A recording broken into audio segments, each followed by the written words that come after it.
Kyathanpalli municipality ప్రజల దశాబ్దాల కలనేడు నెరవేరింది.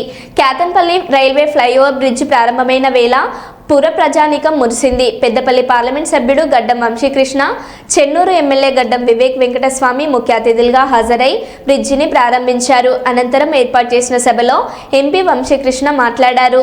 ఎన్నికల సమయంలో ప్రచారంలో భాగంగా ఈ ప్రాంతానికి వచ్చినప్పుడు బ్రిడ్జి సమస్య ప్రధాన అంశంగా ఉండేదని, ఎమ్మెల్యేగా వివేక్ గెలిచిన సంవత్సర కాలంలో బ్రిడ్జి పనులు పూర్తి చేస్తామని ఇచ్చిన మాట ప్రకారం ప్రజల కోరిక నెరవేర్చామని తెలిపారు. ఈ కరోనా సమయంలో నిలిచిన అజ్ని ప్యాసింజర్ను రైలును పునరుద్ధరించడం జరిగిందని పేర్కొన్నారు. ఈ ప్రారంభోత్సవానికి జిల్లా కలెక్టర్ కుమార్ దీపక్, పట్టణ అధ్యక్షుడు పల్లెరాజు, టీపీసీసీ ప్రధాన కార్యదర్శి రఘునాథ్ రెడ్డి, అధికార ప్రతినిధి శ్రీనివాస్, మాజీ చైర్మన్ జంగం కళ, వైస్ చైర్మన్ సాగర్ రెడ్డి, నాయకులు గాన్ల సమ్మయ్య, అబ్దుల్ అజీజ్, యాకూబ్ ఆలీ, నీలం శ్రీనివాస్ గౌడ్, మాజీ కౌన్సిలర్లు, నాయకులు పాల్గొన్నారు.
ఇప్పుడు మంచి రైస్ ఇస్తున్నాము, ఖచ్చితంగా తినాలి.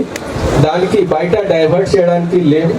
దాంతో పాటు అన్ఎంప్లాయిడ్ యూత్ కోసం కూడా మీ అందరూ అప్లై చేసి ఉన్నారు రాజీవ్ యువ వికాసం కింద. దానికి కూడా మన డిస్ట్రిక్ట్ అడ్మినిస్ట్రేషన్ నుంచి మీ అందరికీ నేను చెప్తాను ఏమైనా సెలెక్షన్ జరుగుతుంది, ట్రాన్స్పరెంట్గా జరుగుతుంది.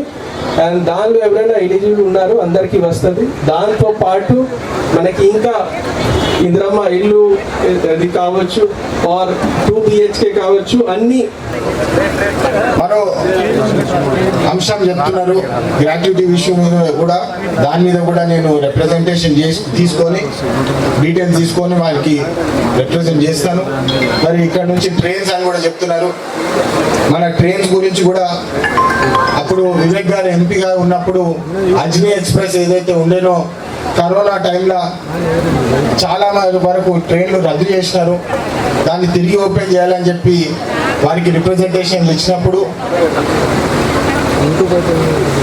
రైల్ మంత్రి గారితో మాట్లాడినాను, అక్కడ మన GM గారితో మాట్లాడినాను. వారు కూడా పాజిటివ్గా స్పందించి ఆ రైల్ కూడా రీస్టార్ట్ చేసి కేవలం మన ఏరియాకే స్టార్ట్ చేసినారు. చాలామంది పార్లమెంట్లో గుంటుకున్నారు, మీరు పెద్దపల్లికి ఎట్లా ఓపెన్ చేస్తారు, మాకెందుకు చేయలేదని చెప్పి కూడా వారు పార్లమెంట్లో కూడా మాట్లాడడం జరిగింది.